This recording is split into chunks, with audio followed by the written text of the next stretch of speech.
Pada pagi hari ini kita akan meneruskan pembahasan tentang potensial listrik. Saya akan mengulang ke belakang sedikit. Kita sudah membicarakan dua jenis distribusi muatan listrik. Ada distribusi muatan listrik yang bersifat diskrit, ada distribusi muatan listrik yang bersifat kontinu. Baik yang diskrit maupun yang kontinu, dua-duanya menimbulkan medan listrik. Ketika ada medan listrik, maka kita akan berhubungan juga dengan potensial listrik. Kenapa demikian? Karena kalau kita meletakkan muatan uji di dalam medan listrik, maka dia akan mendapatkan gaya listrik. Dan gaya listrik itu sudah dibahas adalah gaya yang bersifat konservatif. Artinya kalau dia melakukan usaha, ya gaya itu kalau melakukan usaha, maka usaha yang dilakukan oleh medan gaya konservatif itu, pertama kalau usahanya itu dari satu titik ke titik yang lain, yang berbeda, maka usahanya tidak bergantung pada lintasan yang diambil, hanya bergantung pada titik awal dan titik akhir. Yang kedua, kalau dia melakukan usaha dalam sebuah lintasan tertutup, maka usahanya sama dengan nol. Itu sifat dari medan gaya yang bersifat konservatif. Lalu yang kedua, ya, ketika ada gaya yang bekerja pada sebuah muatan uji, berarti ya si muatan uji itu akan mengalami perubahan energi, ya, yaitu perubahan energi potensial juga perubahan energi kinetik, ya. Nah, kita sudah belajar menghubungkan usaha dengan perubahan energi potensial pada pertemuan yang sebelumnya. Hari ini saya akan melanjutkan bagaimana cara untuk menentukan potensial listrik untuk distribusi muatan listrik yang bersifat kontinu. Karena yang bersifat diskrit sudah kita bahas pada pembahasan yang sebelumnya. Baik, kita akan mulai.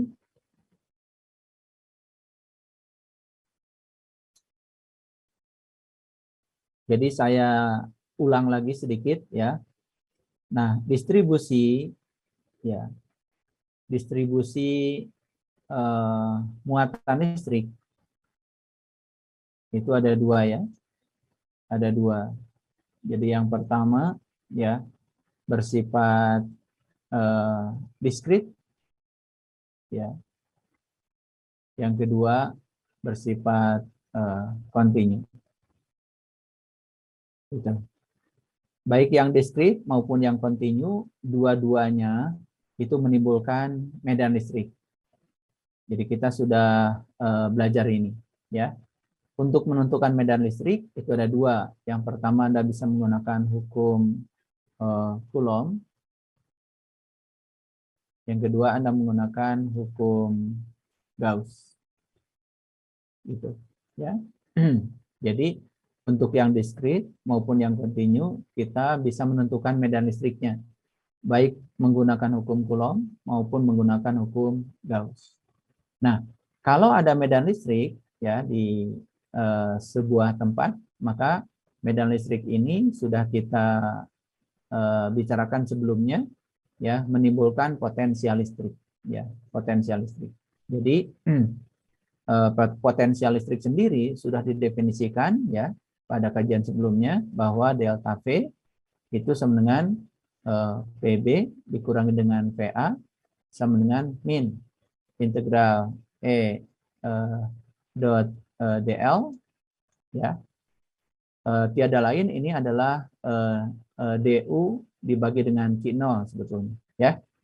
Gitu. Jadi DU itu adalah perubahan energi potensial.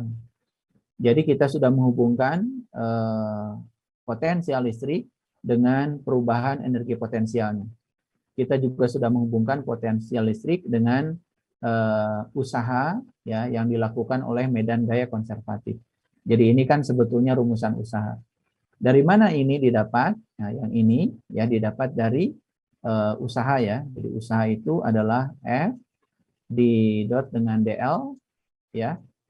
Itu di mana gayanya di sini adalah Q0 dikalikan dengan E, ya, I dot dengan DL, ya, itu. Sedangkan usaha sendiri itu bisa menimbulkan perubahan energi potensial. Oleh karena itu, maka dari sini ketika kita membagi ya perubahan energi potensial persatuan muatan, ya, itu akan sama dengan E, ya, di dot dengan DL, ya. Ini yang kemudian didefinisikan sebagai perubahan potensial atau disebut saja potensial, ya. Nah, ini diberi lambang negatif, ya, diberi lambang negatif karena apa? Sebelumnya diberi lambang negatif. Kenapa? Karena setiap medan gaya konservatif melakukan usaha, maka dia akan mengurangi energi potensial. Itu sudah dijelaskan pada pembahasan yang sebelumnya. Nah, jadi ya, kalau distribusi muatan diskrit ini bisa menimbulkan medan listrik, distribusi muatan kontinu juga bisa menimbulkan medan listrik, maka sebetulnya untuk yang diskrit dan kontinu itu bisa menimbulkan potensial listrik. Nah, bagaimana potensial listrik untuk yang diskrit? Nah, untuk yang diskrit ini, yang nomor 1, itu sudah dibahas ya sebelumnya. Jadi potensialnya itu tiada lain adalah sigma dari I sama dengan 1 sampai N, ya. Apa itu? K dikalikan dengan Q yang ke I dibagi dengan RI. Nah, ini ya. Ini. Kenapa ada tanda sigma di sini? Nah, karena ini penjumlahannya bersifat diskrit. Dan ini sangat mudah karena ini ya besaran skalar ya, besaran skalar, bukan besaran vektor. Jadi lain lagi ketika Anda menghitung medan listrik ya untuk yang diskrit maupun yang kontinu, ya medan listriknya itu kan vektor. Sehingga menggunakan kaidah-kaidah vektor ketika menjumlahkannya. Kalau di sini menggunakan kaidah skalar sehingga tidak terlalu rumit, tidak seperti waktu Anda menentukan medan listrik. Nah, pada kesempatan hari ini kita akan meneruskan pembahasan kita ya untuk menentukan potensial listrik pada distribusi muatan yang kontinu. Jadi hari ini pembahasannya adalah bagaimana ya, bagaimana cara menentukan potensial listrik V ya pada distribusi muatan listrik yang kontinu ya, muatan listrik yang kontinu. Nah, ini topik kita hari ini ya. Jadi ini pertanyaan besarnya ya. Bagaimana cara menentukan potensial listrik pada distribusi muatan listrik yang kontinu. Jadi kalau yang diskrit itu saya ulang lagi, kalau tadi yang diskrit ya, yang diskrit kita lihat tadi ya bahwa potensialnya itu tiada lain adalah sigma ya I dari 1 sampai N ya, K Q yang ke I dibagi dengan RI ya. Nah, untuk yang kontinu ya tentu saja ya kita akan menggunakan integral ya. Jadi potensial listriknya itu adalah integral dari K dQ dibagi dengan R ya untuk seluruh garis, untuk seluruh ruas, bisa juga untuk seluruh volume ya, tergantung pada distribusi muatan listriknya itu dalam dimensi apa. Ya, itu yang perlu Anda perhatikan. Jadi Anda perhatikan beda ini dengan beda yang ini ya. Gitu. Kalau ini untuk yang diskrit, ini untuk yang kontinu. Nah, yang untuk yang kontinu kita akan langsung saja menerapkan ini pada berbagai situasi. Nah, seandainya ya tidak bisa menggunakan ini, maka Anda harus kembali ke yang ini ya. Delta P adalah PB dikurangi dengan PA sama dengan min integral E dot DL. Nah, kalau tidak bisa dengan cara ini, kita harus kembali ke sini ya gitu. Jadi ada dua metode ya. Kalau dengan ini tidak bisa, maka kita akan kembali lagi menggunakan rumus dasar untuk menentukan potensial. Nah, itu saya kira ya penjelasan awalnya, dan selanjutnya kita akan lihat ya beberapa kasus. Yang pertama, saya akan jelaskan bagaimana kalau ya distribusi muatannya itu adalah cincin ya, misalkan cincin. Seperti dulu pernah kita bahas. Jadi kalau misalkan saya punya sebuah cincin seperti ini ya, cincin ya, saya tebalkan supaya jelas. Nah, itu. Lalu di sini terdistribusi muatan listrik, sebut saja ada Q besar ya. Si cincin ini memiliki jari-jari sebut aja A ya, A kecil ya. Dan kita sudah menentukan pada sebuah sumbu yang melewati sebuah pusat dari cincin ini ya. Misalkan ini ada sebuah titik, di sini ada titik P ya. Pada jarak X dari pusat ini ke titik P kita sudah tentukan medan listriknya. Dan Anda masih ingat ya medan listriknya untuk kasus cincin ya. Itu sama dengan apa? EX sama dengan apa? Ayo. Untuk cincin ya. Medan listriknya apa? EX sama dengan K dq I. Oh, untuk cincin, medan listriknya K kalikan Q X kalikan X dibagi dengan akar X kuadrat tambah A kuadrat pangkat 3/2 tambah A kuadrat pangkat 3/2. Itu medan listriknya ya di titik P. Ini sudah dibahas pada kajian sebelumnya ya, gitu. Jadi jangan lupa ya.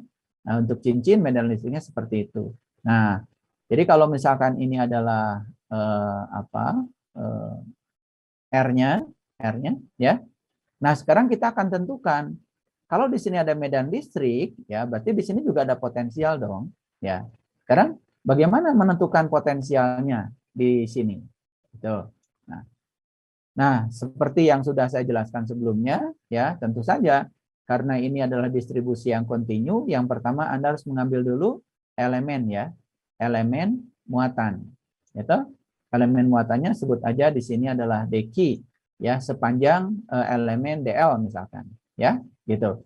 Jadi kita terapkan ya rumus yang tadi ya, kita coba pakai rumus untuk menentukan potensial listrik distribusi yang kontinu. Apa tadi? V sama dengan integral kan gitu, K dq ya dibagi dengan R kuadrat kan gitu ya. Oke, kita lanjutkan. Jadi yang pertama Anda harus memastikan ya, integral ini siapa yang konstan dan siapa yang variabel. Nah, jadi ini bisa diganti menjadi integral K dq dibagikan dengan R kuadratnya kan sama dengan A kuadrat ditambah dengan X kuadrat kan gitu. Nah, jadi kita tidak kembali lagi ke sini, tidak menggunakan rumus ini ya, karena kita sudah bisa membuat rumusan ini yang sederhana. Nah, tinggal Anda sekarang perhatikan dalam kasus ini A kan konstan. Karena kalau kita keliling dari sini, keliling sepanjang cincin ini, kan A-nya konstan. Nah, yang pertama itu. Yang kedua, X juga konstan. Dan R juga konstan. Jadi dalam kasus ini adalah A dan X itu adalah konstan. Nah, yang berubah di sini adalah dq-nya. Ya, karena dq itu akan diintegralkan sepanjang keliling dari cincin. Nah, kalau diintegralkan, integral dari dq kan Q sendiri. Sehingga rumus ini bisa dibuat menjadi sederhana. Ya, K-nya konstan, kita keluarkan. Ini juga konstan, A kuadrat ditambah X kuadrat. Ya, mohon maaf, ini nggak ada R, nggak ada kuadratnya ya. Nah, ini integral dari dq. Ya. Nah, tentu saja integral dari dq sama dengan Q ya. Jadi ini karena ini konstan, ini integralnya bisa diselesaikan dengan cara yang lebih cepat lagi. Jadi tinggal K kalikan Q dibagi dengan A kuadrat ditambah dengan X kuadrat. Nah, inilah potensial di titik P ya. Potensial listrik di titik P. Nah, kenapa tidak menggunakan medan listrik? Nah, kalau menggunakan medan listrik pakai rumus yang kedua tadi ya, itu tentu saja ya ini jadi sangat rumit ya. Karena kita sudah merumuskan potensial untuk distribusi muatan yang kontinu, kita bisa mendapatkan hasil yang semacam ini. Ya, ini bisa langsung saja ke sini. Gitu ya. Bisa mengikuti ya, Fuzi? Fuzi Warisnan? Bisa, Bapak. Oke, Wina? Wina Amara? Bisa, Pak. Bisa ya. Jadi sederhana ya cara kerjanya. Baik, sekarang kita akan lanjut. Sekarang bagaimana kalau kita punya kasus yang lain? Misalkan saya punya cakram seperti yang dulu ya. Cakram ya. Punya cakram, pada cakram ini terdistribusi muatan listrik. Saya gambarkan dulu ya cakramnya. Jadi saya punya cakram seperti ini ya. Sebut aja si cakram ini jari-jarinya adalah R besar ya. Jari-jarinya adalah R besar cakram ini.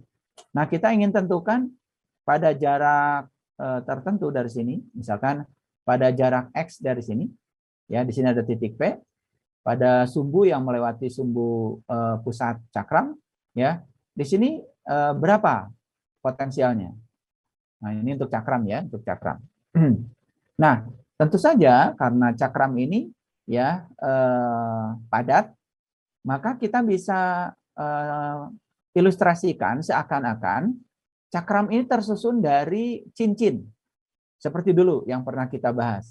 Jadi pandang saja cakram ini tersusun dari beberapa cincin yang jari-jarinya itu ya berubah dari waktu ke waktu ya sepanjang ruang ini. Jadi kita bisa menggunakan rumus cincin untuk potensial yang didapat tadi untuk memecahkan persoalan cakram. Gimana caranya? Caranya kita ambil saja dulu ya elemen luas dari cakram. Jadi kita cari dulu elemen luas dari cakram ya. Misalkan gini, elemen luasnya kita ambil saja keliling dari cakram ini. Ini elemen luasnya. Oke. Nah, sebut saja si cakram ini yang bagian dalam ini ya jari-jarinya adalah A. Otomatis kan yang lebar ini tiada lain adalah DA kan? Gitu. Nah, karena cakram tentu saja ini harus menggunakan pendekatan kerapatan muatan luas ya, tidak menggunakan kerapatan muatan garis ya. Nah, Anda lihat sekarang. Ini adalah elemen luas dari cakram. Nah, di elemen luas ini tentu saja ada muatan sebesar deki ya, deki. Nah, kalau cakram ini punya muatan keseluruhan adalah Q besar ya, untuk seluruh jari-jari R besar ya. Kalau untuk elemen deki ya tentu saja jari-jari yang dipakai adalah A ini. Nah, oke. Langkah yang pertama Anda tuliskan dulu ya. Jadi V sama dengan integral ya K deki dibagi dengan R kan gitu. Nah, R ini adalah yang ini kan, yang ini. Yang ini adalah R, yang ini R. Ya, yang ini kan A ya. Di jarak dari sini ke sini adalah A. Oke, sama dengan ini. Nah, Anda lihat di sini V sama dengan K deki per R. Nah, yang harus Anda usahakan adalah menentukan dulu menentukan dulu deki ya, menentukan deki. Nah, gimana caranya? Ya, oke ya. Jadi ya, Anda tentukan saja dulu untuk elemen deki menimbulkan beda potensial sebesar dV kan? Nah, kita tentukan saja. Jadi dV itu adalah ya K deki dibagi dengan R kan? Gitu. Nah, Anda sudah dapat tadi ya bahwa ya R-nya itu hasilnya ini kan sama dengan apa? K kalikan deki gitu ya. Dibagi dengan ayo dong. Untuk elemen dV ya. Dibagi apa tadi? Fauzi? Untuk cincin barusan udah dibahas, yaitu apa? Dalam kurung A A kuadrat ditambah X kuadrat. X kuadrat pangkat Pangkat 3 per pangkat 3. Ya, pangkat setengah.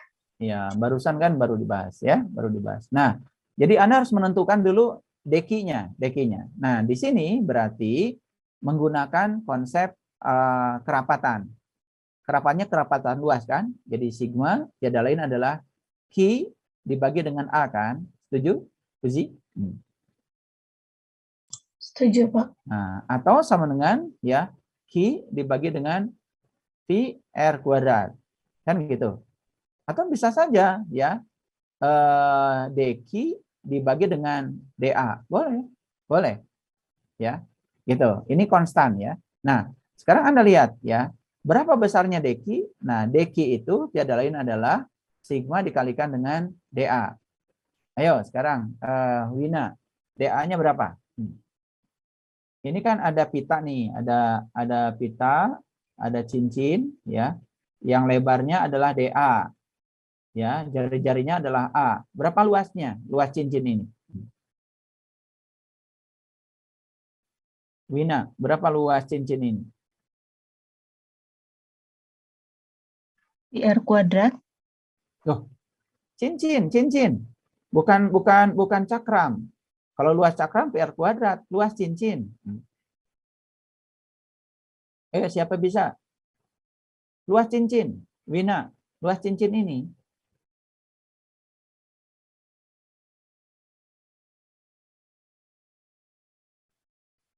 Berapa? 2 PADA. Oke, dari mana Uzi Anda tahu?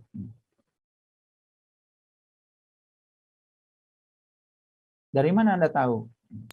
Kan itu di tengahnya ada A. 2. Ya, Anda gambar aja, cincin ini kan bisa dibentangkan jadi gini nih. Uji, betul nggak? Ini kan panjang ini kan sama dengan keliling.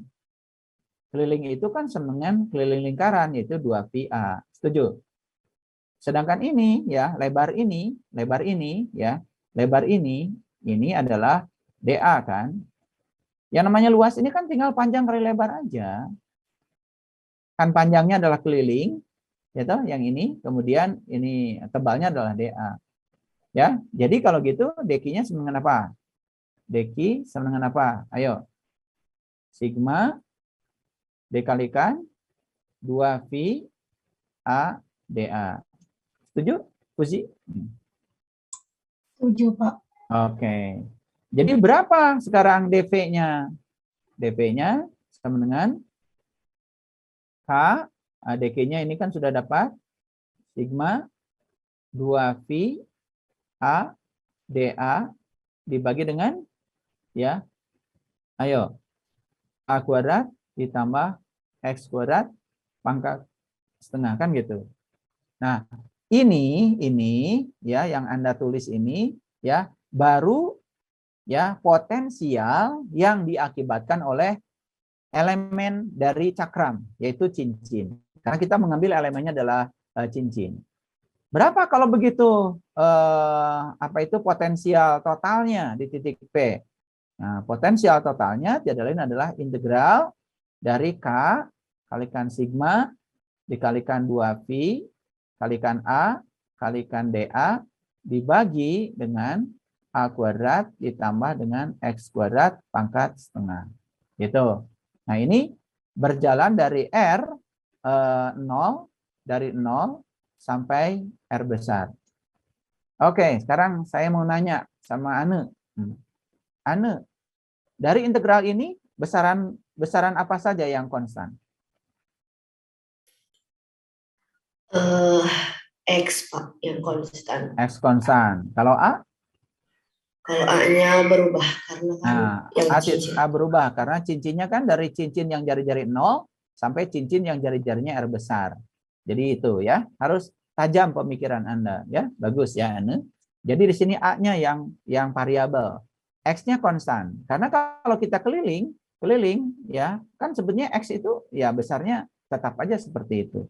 Nah, jadi oleh karena itu untuk menyelesaikan integral ini ya kita keluarkan saja semua yang konstan. Baik, kalau gitu kita keluarkan semua yang konstan.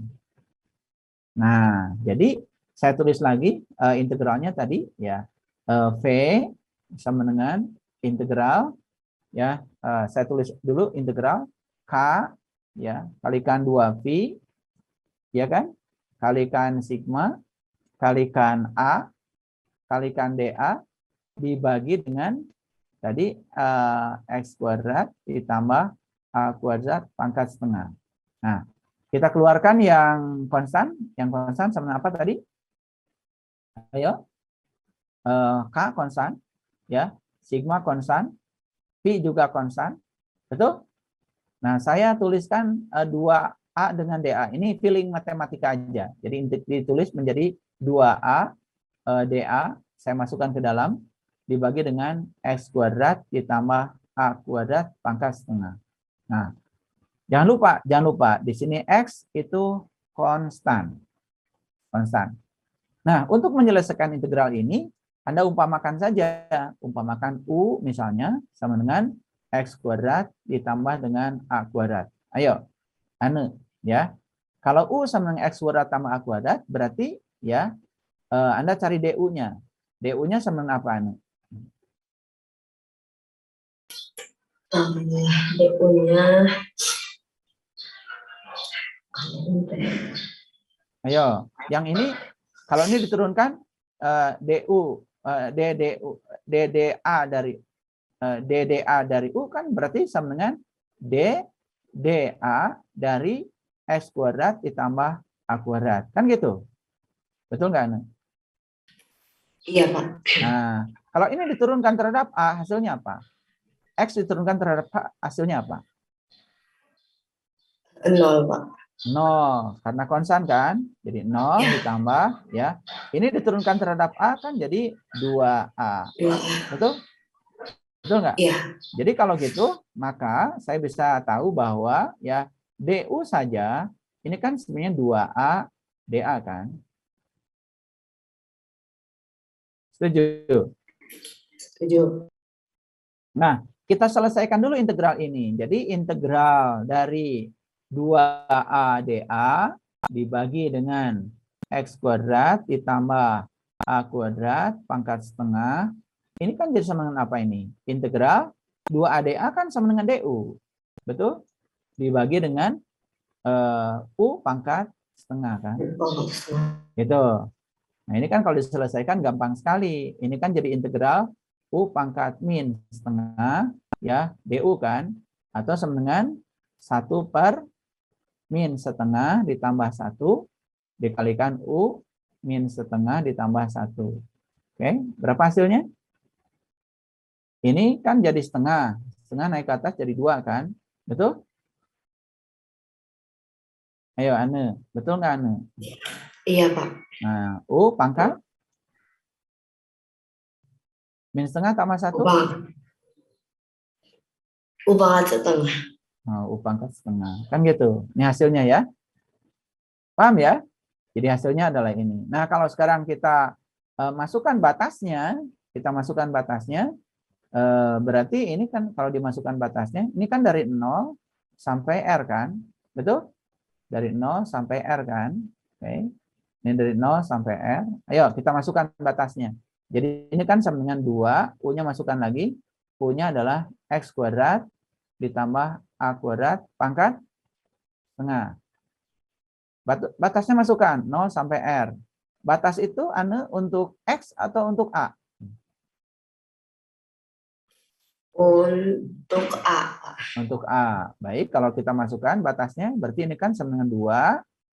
Jadi X tetap ada di sini. X kuadrat ditambah R kuadrat. Setuju? Iya.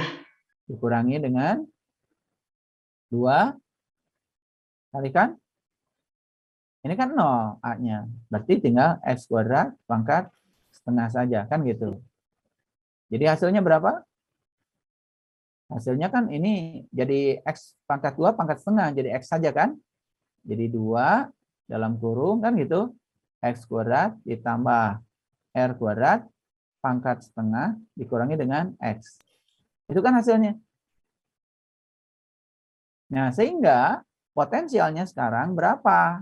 Nah, yang ini integral baru menyelesaikan yang ini aja kan? Oke. Jadi P-nya sama dengan berapa sekarang? Ayo dong. Tulis lagi tinggal ini K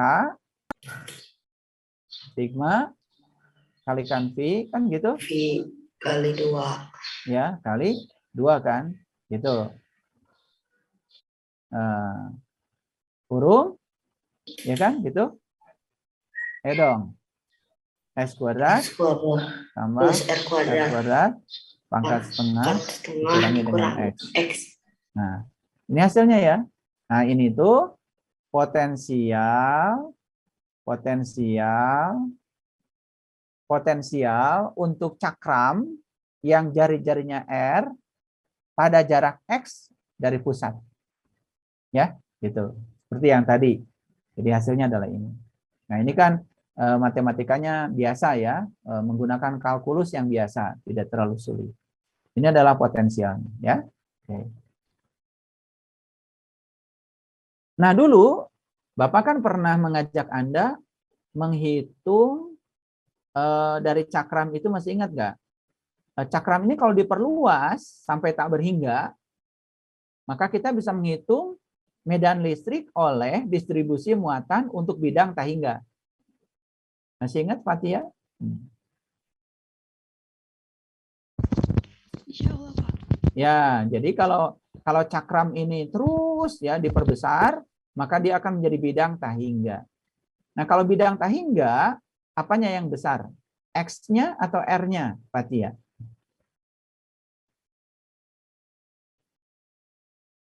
X-nya. Apa? X-nya, Pak. Oh. Kalau bidang tak hingga yang besar apanya? X-nya atau R-nya? Oh, R itu apa tadi? R-nya, Pak. R-nya dong. Kan jari-jarinya diperbesar. Ya. Nah, sekarang coba. Kalau R-nya tak hingga, kemudian dimasukkan ke rumus ini. Fatia, dimasukkan ke rumus ini. Perhatikan ya, masukkan ke rumus ini. Jadi kan ini R-nya diganti dengan tak hingga. Tak hingga dikuadratkan. Tak hingga dikuadratkan kan tak hingga. Betul nggak? Nah, kalau ini dimasukkan langsung ke sini, R tak hingga, ya, untuk bidang tak hingga, ini jadi tidak cocok. Karena akan mendapatkan potensial harganya tak hingga. Betul nggak?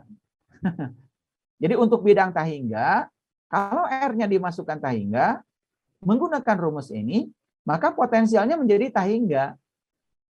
Dan nggak mungkin untuk bidang tak hingga, pada jarak X dari bidang tak hingga, potensialnya tak hingga. Nggak mungkin. Pasti potensialnya memiliki harga tertentu, walaupun bidangnya tak hingga kan, gitu. Nah, oleh karena itu maka rumus ini hanya berlaku untuk menentukan potensial listrik spesial untuk cakram saja yang bermuatan listrik.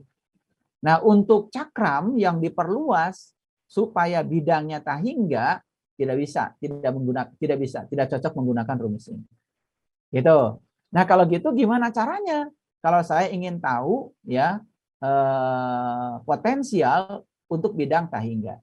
Baik, kita lanjutkan. Nah, sekarang yang barusan tuh cakram yang jari-jarinya R. Sekarang bagaimana kalau kita punya bidang ya, bidang tak hingga? Tak hingga. Ya. Nah, saya juga ingin tahu ya, pada jarak X ya dari bidang itu berapa potensialnya kan gitu.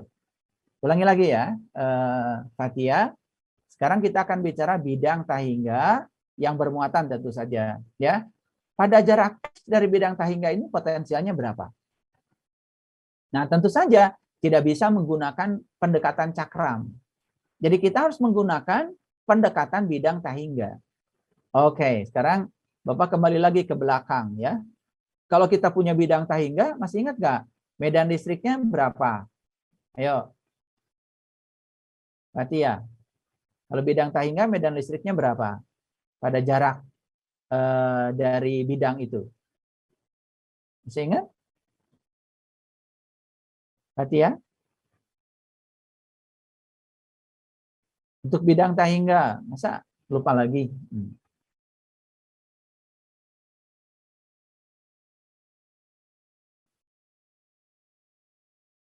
Anu berapa medan listriknya untuk bidang tahingga? 2 V K omega bukan? Ya, 2 pi K. Ayo. Omega densitas itu permukaan. Sigma, Pak. Oh, sigma ya, itu. Atau bisa juga ini ditulis dari apa nih? 2 pi dikalikan 1/4 pi epsilon 0 sigma kan? Atau sama dengan apa nih? Sigma per 2 epsilon 2 0. epsilon. Nah, itu. Jangan lupa ya, ini diulang-ulang terus ya. Untuk bidang tahingga kan medannya udah dihitung.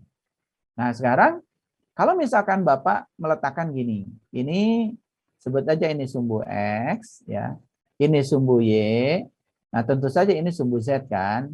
Karena syaratnya kan kalau X di-cross dengan Y harus Z. Nah, bidangnya Bapak taruh di sini misalkan bidangnya. Taruh di sini. Nah, bidang tahingganya Bapak taruh di sini. Loh, kok bidang tahingga ada batasnya, Pak? Misalkan nanya. Ya ini kan kalau nggak ada batasnya, nggak ada gambarnya. Ngerti maksudnya?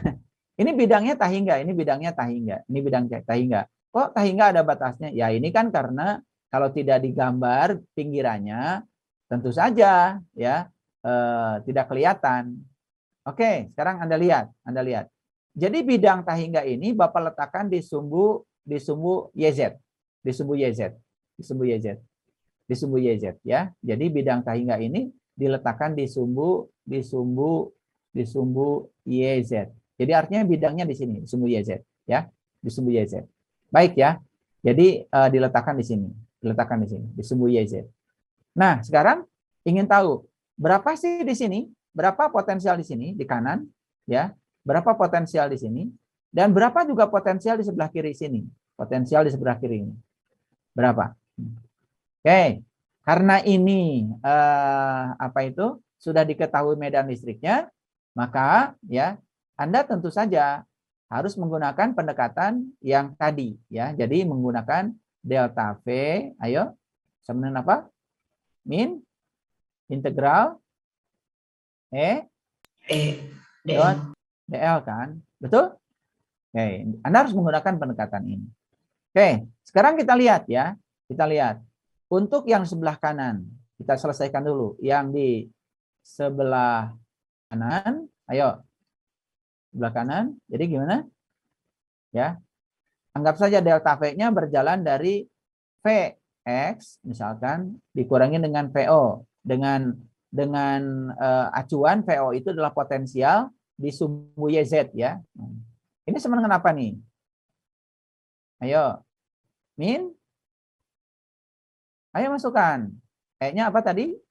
Sigma dibagi dengan 2 epsilon 0. Kan medannya ke kanan. Medannya ke kanan kan? Jadi ini pakai I. Di dot dengan ini. DL-nya kan sama dengan I dx kan? Karena ke kanan. Gitu? Hasilnya berapa nih? Ayo.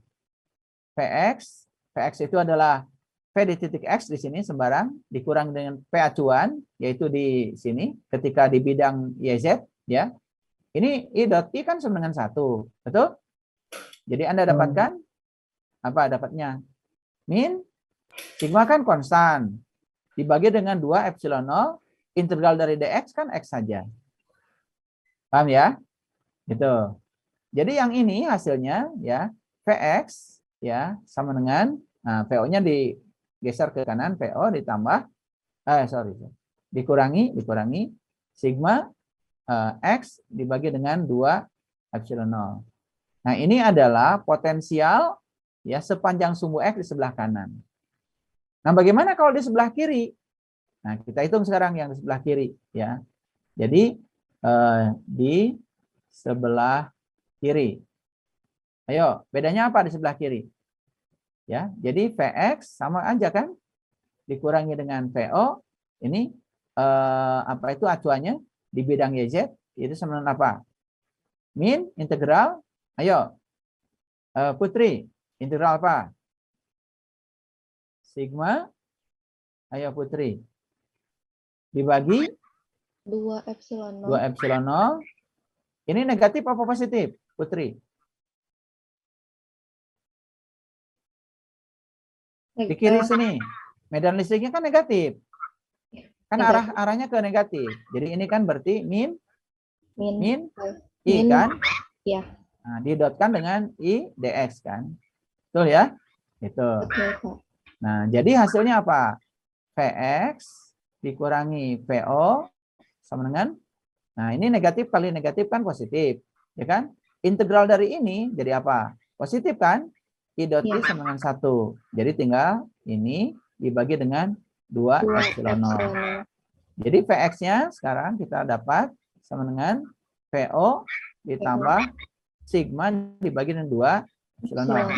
Nah, ini adalah potensial di sebelah kiri ya, sebelah kiri. Jadi kalau di sebelah kanan ini negatif, di sebelah kiri ini positif. Ya, itu potensial listrik untuk bidang tahingga. Ini di kanan, ini adalah di kiri. Gitu, ya. Nah, kalau tidak bisa menggunakan pendekatan yang tadi, ya, pendekatan yang ini nih, yang V itu integral dq per K dq per R, tidak bisa menggunakan pendekatan ini, Anda harus kembali ke pendekatan yang ini. Pendekatan ini, ya. Kembali lagi ke definisi potensial yang sudah Bapak jelaskan pada kesempatan yang sebelumnya. Oke. Ngerti ya? Nah, kita cek dulu pemahamannya ya. Cek dulu, kita cek dulu. Triani bisa mengikuti? Halo Triani. Insya Allah bisa, Pak. Bisa ya, bagus ya. Melinda, Sri Gesang? Insya Allah bisa, Pak. Bisa ya. Intan, Nur Latifah? Insya Allah bisa, Pak. Bagus. Kalau gitu, Bapak bisa lanjut ya. Iqmal gimana Iqmal? Mohon maaf, saya Ada ingin pertanyaan? bertanya. Boleh. Siapa yang mau tanya? Saya Wina. Oke, ya silakan Wina. Bagus. Berarti kan yang tadi Vx min Vo sama dengan min integral min sigma per 2 epsilon 0 I dot I dx. Berarti dx-nya diintegralkan, Pak. Berarti Iya. Jadi X. Berarti yang tadi itu sama aja, yang beda hanya tanda ya, Pak? Ya, integral dx kan X. Karena yang berubah kan di situ hanya X saja, ya. Iya. Oke, ya. Berarti gitu. baik di kanan atau di kiri sama saja, hanya saja berbeda tanda. Ya, itu kan kalau ingat ya, kalau misalkan ada bidang terdistribusi muatan positif, ya, dan bidang ini kita letakkan di sumbu YZ, berarti di X sama dengan 0, berarti kan di sebelah kanan medannya menjauhi bidang. Di sebelah kiri juga menjauhi bidang, cuman yang di sebelah kanan ke kanan, yang di sebelah kiri ke kiri. Yang di sebelah kanan menuju X positif, di sebelah kiri menuju X negatif. Makanya medannya dikasih tanda yang kanan plus I, yang kiri min I. Gitu. Ya, Oke? terima kasih, Pak. Baik, ya kita lanjutkan ya kalau sudah mengerti. Oke, sekarang kita lanjut lagi ya. Nah, yang ini Bapak hapus dulu ya. Nah, kita kasih contoh dulu deh. Contoh, misalkan ada contoh kasus seperti ini. Contoh, misalkan ya, saya punya sebuah cincin yang tadi. Ada cincin, oke, cincin ya. Ini saya gambar cincinnya supaya jelas ya. Ini jari-jarinya adalah A, misalnya A, ya. Nah, jadi di cincin ini terdistribusi muatan listrik sebesar Q. Tuh, ya. Ini pada jarak sejauh X di sini. X misalkan di sini di titik P. Nah, sekarang gini ya. Perhatikan ya Triani. Di titik P ini, Bapak meletakkan sebuah benda. Nah, Bapak meletakkan sebuah benda. Di sini ada diletakkan benda atau sebut aja partikel dah. Partikel. Di mana partikel ini sebut saja masanya, ada benda atau partikel masanya sebut aja 6 kali 10 pangkat min 6 kg partikel. Ya. Nah, si partikel ini diletakkan begitu saja di sini ya. Nah, coba perhatikan ya. Kalau misalkan si cincin ini punya muatan sebesar 8 nanocoulomb misalkan, ya. Nah, kemudian si partikel ini sebut aja muatannya Q0. yaitu sebesar 5 nanocoulomb. Oke, ya. Nah, jaraknya sebut aja 3 cm. Jadi X-nya 3 cm. Jadi jaraknya adalah 3 cm ya di sini. Nah, si partikel diletakkan di sini pada jarak X 3 cm. Nah, kemudian si cincin ini punya jari-jari, sebut aja jari-jarinya 4 cm deh. 4 cm. Oke. Coba Bapak mau nanya sama Melinda deh. Melinda, kalau Bapak meletakkan partikel di sini, ya, yang muatannya Q0, masanya sekian, di titik ini, di titik P ini, apa yang akan terjadi, Melinda?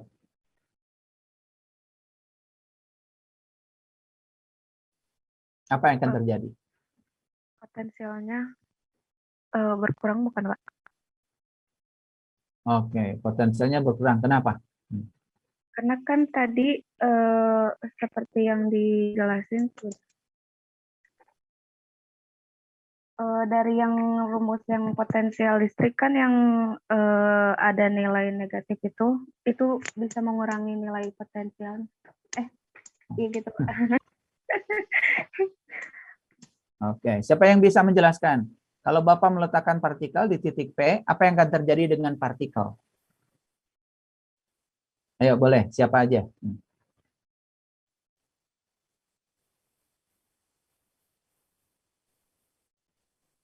Ayo, siapa aja boleh.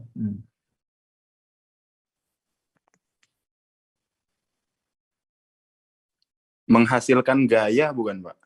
Yes, pasti ada gaya dong. Itu aja yang sederhana. Kenapa menghasilkan gaya?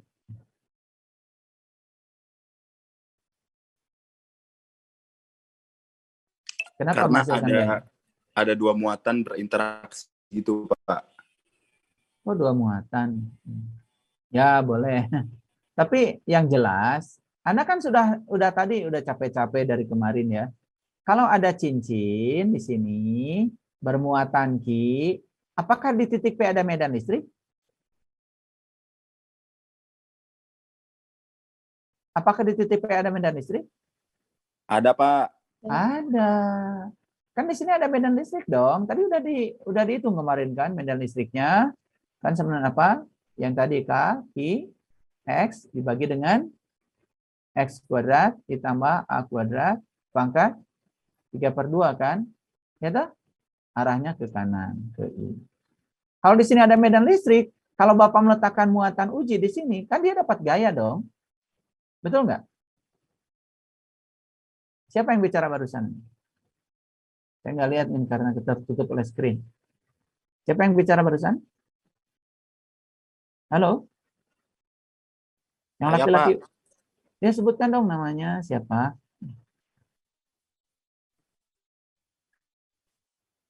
Bagus Dwi Ananta, Pak. Aduh, lama sekali. Bagus. Jadi, kalau di sini Bapak meletakkan muatan uji Q0, Anda bilang kan tadi dapat gaya. Ya toh? Kenapa dapat gaya? Di sini ada medan listrik. Paham ya? Ya, paham, Pak. Paham. Kan tinggal dikalikan saja. Gayanya itu adalah medan listrik dikalikan Q0. Medan listriknya akibat dari adanya cincin ini kan yang bermuatan. Paham ya? Nah, lanjut sekarang. Bagus. Kalau dia itu dapat gaya, apa yang akan terjadi dengan muatan ini? Kemana arah gayanya?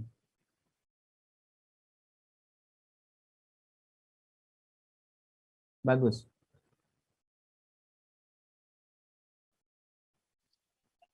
Arah gayanya ngikut medannya, Pak.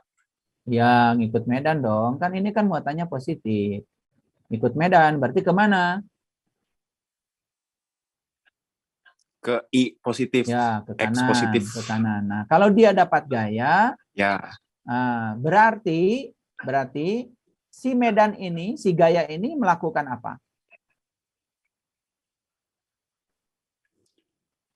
Usaha, bukan, Pak? Yes, itu urutannya gitu ya. Konsepnya sederhana sekali ya. Jadi tadi Anda dapat urutan pertama, dia dapat gaya. Kenapa dapat gaya? Karena ada medan listrik, kan gitu. Akibat adanya gaya, maka si gaya ini melakukan usaha kan? Betul? Coba lanjut. Kalau ada usaha, selanjutnya apa? Terjadi perubahan energi potensial kan? Juga perubahan energi Potensial. kinetik juga kan? Ya. Gitu. Paham ya? Ini biasa di fisika itu biasa. Kalau ada gaya bekerja pada benda, maka ada usaha. Kalau ada usaha ada perubahan energi potensial, ada perubahan energi kinetik juga. Itu aja kok, sederhana. Nah, sekarang Anda misalnya disuruh menentukan berapa kecepatan pada X yang sangat jauh dari titik P. Kita disuruh menentukan misalkan berapa kecepatan si partikel ini, ya VT lah, ya, pada jarak yang jauh, pada X yang sangat jauh. X yang sangat jauh. Nah, gimana cara menghitungnya? Anda bisa menggunakan dua cara. Pertama, Anda bisa menggunakan hukum Newton. Cuman kalau menggunakan hukum Newton, kan kita tidak punya X yang sangat jauh itu berapa. Kita nggak tahu. Jadi X yang sangat jauh itu adalah ya titik P-nya kalau saya pindahkan ke tempat yang medannya 0.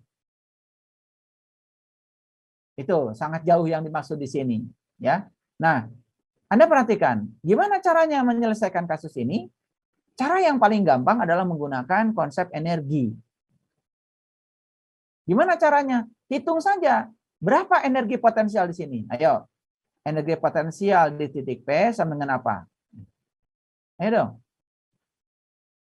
Tinggal apa? Q0 dikalikan dengan P kan? Setuju nggak, Bagus? Setuju, Pak. Kan ini udah diajarkan. Tinggal Q0 kalikan dengan P di titik P. Ayo. Jadi kalau gitu, Q0, ayo Bagus. Berapa P di titik P? V-nya tadi H. Ayo dong. Cincin. Tadi cincin. Kalikan Q dibagi akar S kuadrat ditambah A kuadrat. A kuadrat. Ngerti nggak? Ayo, berapa? Q0 ini kan ini 5 kali 10 pangkat min 9. K-nya 9 kali 10 pangkat 9. Q-nya nih 8 kali 10 pangkat min 9. Min 9. Bagi dengan akar. Nah, X-nya ini kan 3. Ya kan? Berarti 3 kali 10 pangkat min 2 kan? Kuadrat. Ditambah A-nya ini kan 4 kali 10 A-nya min 4 kan? Jadi 4 kali 10 pangkat min 2 dikuadratkan. Nah, gitu. Nah, ini urusan kalkulator lah ini. Kalau dihitung kira-kira sekitar 7,19 kali 10 pangkat min 6 Joule. Nah, lihat Bagus. Ini apa? Ini apa, Bagus? Energi, Pak. Energi potensial di titik P. Oke? Energi potensial di titik P. Paham ya? Nah, kan yang mau dicari bukan ini. Yang mau dicari itu adalah X pada kecepatan pada jarak yang sangat jauh. Artinya pada jarak di mana medan listriknya 0. Nih bagus ya. Kalau Bapak jalan terus ke kanan, ada titik di sini, di mana medannya sama dengan 0. Sama seperti kita meninggalkan bumi. Terus aja ke atas meninggalkan bumi, ada titik di atas di mana medan gravitasi bumi 0. Nah, di situ berapa kecepatannya? Nah, tentu saja Anda tinggal menghitung. Ya, ini kan yang dihitung baru energi potensialnya. Jadi tinggal Anda hitung perubahan energi potensialnya kan? Ya, jadi perubahan energi potensialnya kan? Betul nggak? Iya, Pak. Ya, jadi perubahan energi potensialnya atau delta U-nya itu kan sama dengan U di P sampai di U di X kan? Di X yang sangat jauh itu. Ini kan sama dengan apa ini? Kan sama dengan ini karena di tempat yang jauh kan 0. Ya. Jadi 7,19 kali 10 pangkat min 6 Joule. Nah, perubahan energi potensial ini kan ketika ada medan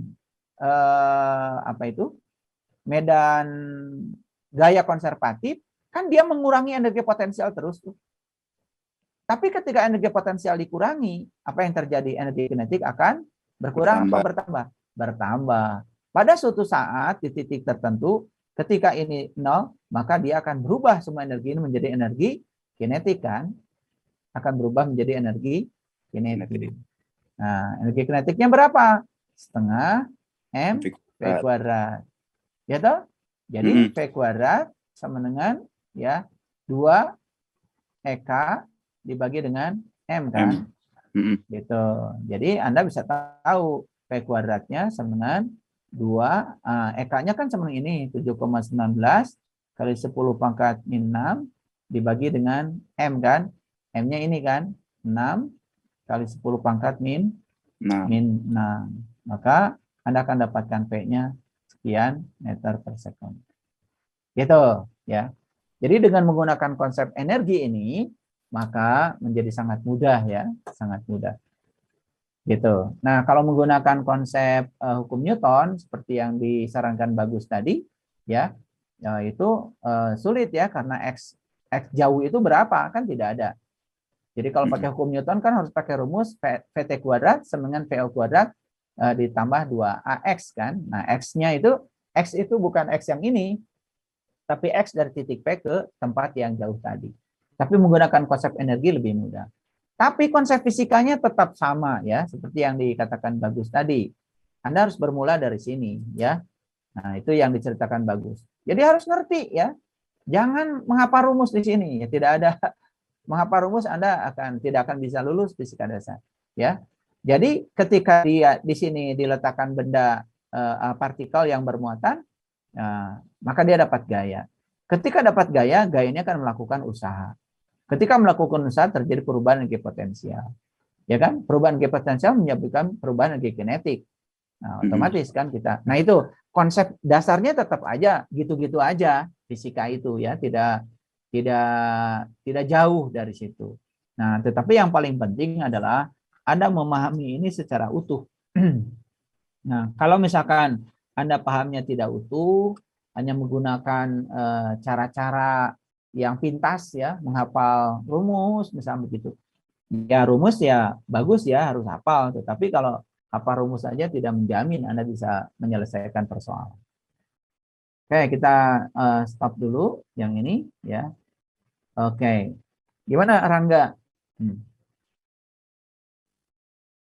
Insya Allah paham Pak. Bisa ya, Doni?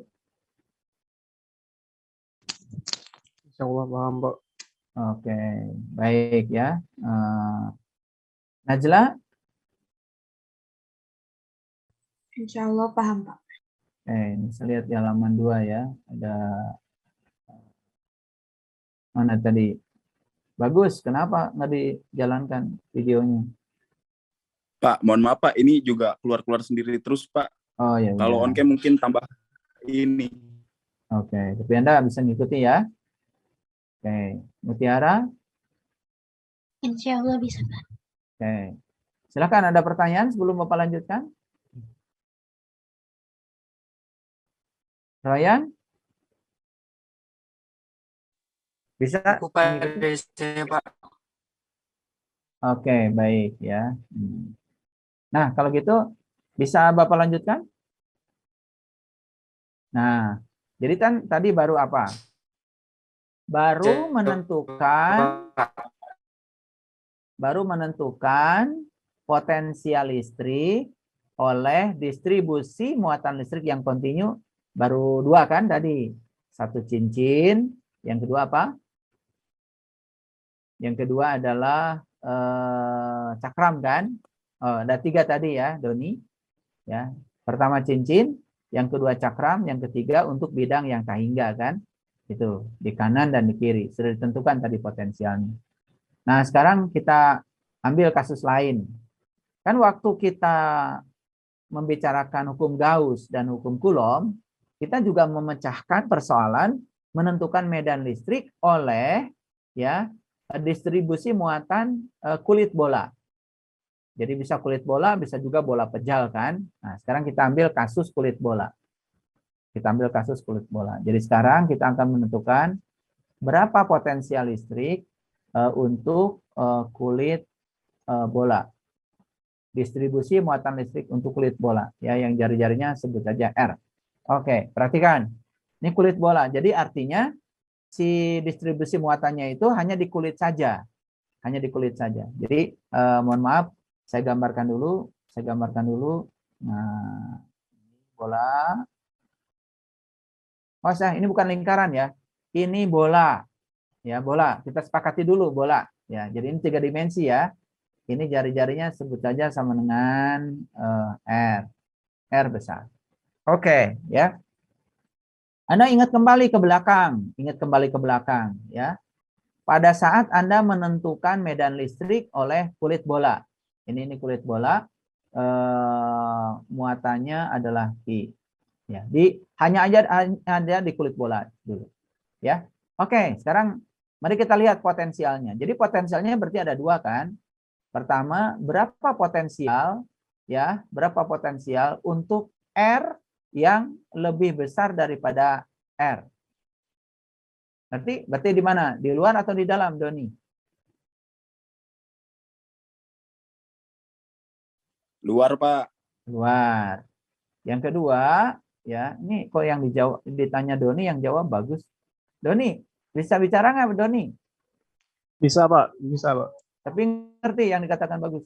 Ngerti, Pak. Ngerti. Nah, ini yang ditanya Doni yang jawab bagus. Berapa potensial untuk R lebih kecil daripada R? Oke, perhatikan. Anda kan sudah belajar menentukan medan. Nah, kalau Anda lupa lagi ya ditentukan aja dulu medannya, gampang. Ayo untuk kulit bola yang bagian A, gimana caranya? Medan listriknya gimana? Najla, medan listriknya gimana?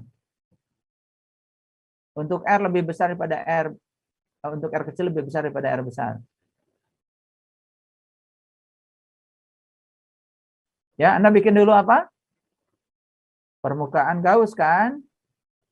Bikin permukaan Gauss.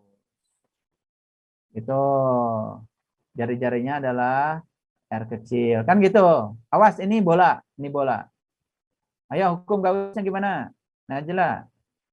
Integral tertutup dari E dot dA sama dengan, ayo dong, Q per E0. Q dalam, awas, Q itu jangan salah dibagi dengan epsilon 0. Itu hukum Gaussnya. Ya. Nah, untuk permukaan Gauss ini kan E-nya konstan. Berarti E bisa kita keluarkan. Tinggal integral dari dA saja kan? Integral dA apa? Ini permukaan Gauss. Berarti luas bola yang permukaan Gauss berapa? Najla. Ayo dong. Luas bola. 4 Pi R. Pi R yang mana? R kecil. R kecil. Awas. Kan ini permukaan Gauss. Ya, Q dalam berarti Q yang dilengkapi oleh bola yang luar ini. Berapa Q dalamnya? Q saja kan? Betul? Dibagi epsilon 0. Berarti E-nya ketemu ya. ER-nya ketemu. Sama apa?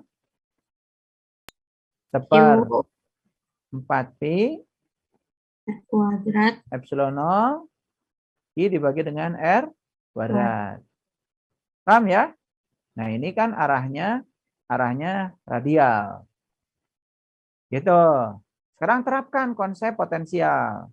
Jadi beda potensial sama dengan min integral, ayo, E dot dl. Ayo dong. Sama apa? Min seperempat pi epsilon 0 Q per R kuadrat R didot dengan ini integral ya. R, dr kan? Ini kan radial. Nah, R dot R kan 1. Jadi Anda dapatkan delta P-nya sama berapa? Ayo dong. Delta P sama berapa? Min 1/4 pi Min 1/4 V epsilon epsilon 0 Q per L kuadrat. Q-nya kita keluarkan karena konstan. Tinggal dr per dr. R kuadrat kan? Betul nggak? Gitu. Hasilnya berapa nih? Min 1/R kan? Gitu? Jadi hasilnya adalah Q per 4 pi epsilon 0 R 1/R kan? Gitu. Ya? Ngerti? Nah, ini delta V ya. Delta V ya. Jadi kalau kita ingin menentukan berapa besarnya V, ya ini kan delta V itu adalah V dikurangi V0 kan, batasnya. Itu kan sama dengan K gitu, ini K kan, kalikan Q dibagi dengan R kecil kan, gitu. Nah, atau ya kalau kita mengambil acuan V0-nya sama dengan 0, berarti V-nya ya tiada lain adalah K dibagi Q dibagi R. Nah, ini adalah potensial untuk R yang lebih besar daripada R kecil lebih besar daripada R besar. Oke. Sekarang bagaimana menentukan potensial di dalam? Potensial di dalam. Nah, jadi bikin aja dulu permukaan Gauss lagi di dalam. Nah, di dalam tentu saja R-nya adalah R kecil juga, cuman R kecilnya lebih kecil daripada R.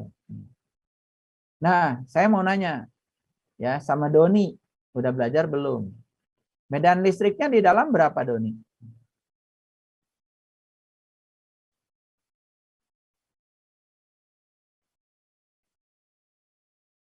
Doni, hidupkan audionya. Ya, Pak. Medan listrik dalam berapa? Medan listrik di dalam 0, Pak. Oke, kenapa 0, Doni? Karena perubahan potensial di dalam kulit. Anda mah nyontek dari buku Tipler. Medan listrik di dalam 0 kenapa? Anu? Karena tidak ada muatan yang di lingkungan. Tidak ada muatan. Si Doni mah nyontek aja, udah nyontek salah lagi. Medan listrik di dalam itu kan sama dengan 0 karena nggak ada muatan. Lihat dari sini, lihat Doni. Anda harus ngerti ya. Ini nanti ujian nggak bisa. Hukum Gauss, dA sama dengan Q dalam dibagi dengan epsilon 0. Nah, Q dalamnya sama 0 karena tidak ada muatan. Kan muatan hanya terdistribusi di kulit bola. Jadi otomatis medan listriknya sama dengan 0. Ini di dalam ya. Untuk R lebih kecil daripada R besar. Nah, apa konsekuensinya kalau medan listriknya 0? Siapa yang bisa menjawab? Nggak usah lihat buku. Logika aja, apa konsekuensinya kalau medan listrik sama dengan 0? Apa konsekuensinya? Apa konsekuensi kalau ER yang di dalam itu sama 0? Untuk R lebih kecil daripada R. Apa konsekuensinya? Ayo, masukkan ke sini. Delta V kan sama dengan apa? Min integral E dot DL. Oke? Nah, kalau ER-nya sama dengan 0, ini kan sama dengan ini. Min integral E R dot I DR kan? Atau sebut aja, R kan sama dengan 0, jadi kan 0. Nah, kalau 0 apa yang terjadi? Konstan. Yes, delta P sama 0 berarti potensial konstan. Konstan. Jadi artinya potensial dari titik pusat sampai ke permukaan bola konstan. Berapa besarnya? Gampang. Kan tadi di permukaan bola, di luar bola berapa? Di luar bola ER sama dengan K, Q dibagi dengan R kan? Betul nggak? Ini di luar bola. Untuk R lebih besar pada R. Sekarang kalau R-nya sama dengan R, apa yang terjadi? Berarti E-nya, ER-nya berapa? K, Q dibagi dengan R besar. Setuju nggak, Putri? Setuju, Pak. Nah, kan potensial apa? Mohon maaf, ini potensial ya, bukan maksud saya. Potensial konstan. Oke, potensial konstan kan? Nah, tadi potensial, sorry. Ini potensial. Ini potensial, bukan medan listrik. Oke. Anda lihat lagi. Potensial konstan. Kalau potensial konstan, waktu di luar untuk R lebih besar pada R kecil lebih besar pada R besar, kan udah didapatkan tadi kaki per R. Nah, kalau di permukaan untuk R sama dengan R, kan dapatnya ini, kaki per R. Betul? Nah, sekarang kalau untuk R lebih kecil daripada R, berapa potensialnya, Putri? Ini di permukaan. Ini di permukaan loh, ini di permukaan. Jadi kalau di dalam, berapa potensialnya, Putri? Atau siapa yang bisa deh? Kalau di permukaan kaki per R, di dalam berapa? Kaki per R kecil. Kaki per R besar juga. Kan konstan, Putri. Kan potensial konstan. Oh iya, Pak. Gitu. Makanya kalau digambarkan kurvanya, kalau dibuat kurva, misalkan ini adalah potensial, ini terhadap R. Nah, kalau ini misalkan R besar, itu di permukaan, jadi potensialnya begini. Ya, untuk R lebih kecil daripada R, kan potensialnya konstan, yaitu kaki per R besar. Nah, untuk R lebih besar daripada R besar, R kecil lebih besar daripada R besar, kan potensialnya sama dengan kaki dibagi dengan R kecil. Nah, berarti untuk ini, untuk dari 0 sampai R, potensialnya ini, ya, sampai sini. Nah, potensialnya ini. Ada potensialnya. Ini potensialnya. Kan konstan, datar berarti. Ini adalah K, Q besar per R besar. Begitu sudah lewat R, maka ini ketika R membesar, maka potensial mengecil. Maka dia akan mengecil. Mengecil, tetapi secara asimptotik. Sampai menuju Taberingga. Nah, ini adalah kurva potensial terhadap R. Untuk kulit bola. Gitu. Ya. Makanya kalau Anda nanti membaca buku, gampang ya menentukan kurvanya potensial untuk kulit bola. Jadi mulai dari pusat sampai keluar. Jadi sekarang di sini sudah lebih kompleks lagi. Pertama Anda harus mengerti hukum Gauss, bagaimana menerapkan hukum Gauss untuk menentukan medan.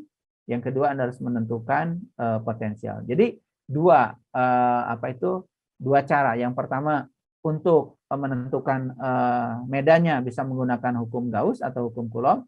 Untuk menentukan potensialnya Anda menggunakan definisi potensial, yaitu dikaitkan dengan medan gaya yang dilakukan oleh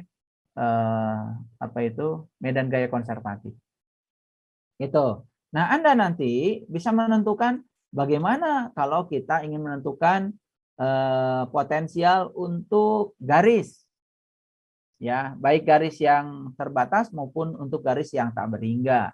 Jadi itu bisa dipelajari sendiri ya. Nah, tugas dari saya, Anda pelajari konsep tentang ya ekipotensial ya.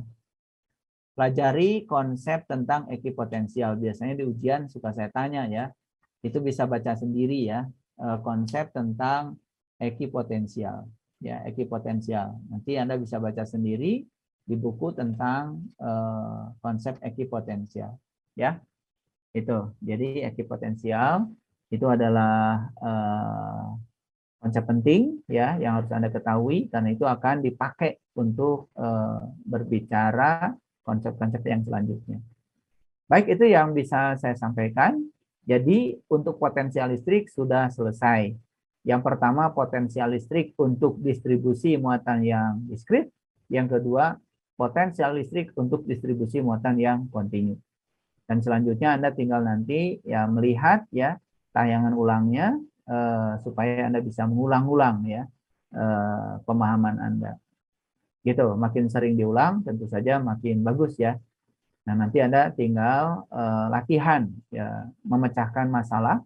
Jadi banyak sekali di buku Tipler masalah-masalah yang sudah disajikan untuk Anda pecahkan, menerapkan konsep yang sudah Anda pelajari. Baik, itu yang bisa saya sampaikan. Terima kasih. Assalamualaikum warahmatullahi wabarakatuh.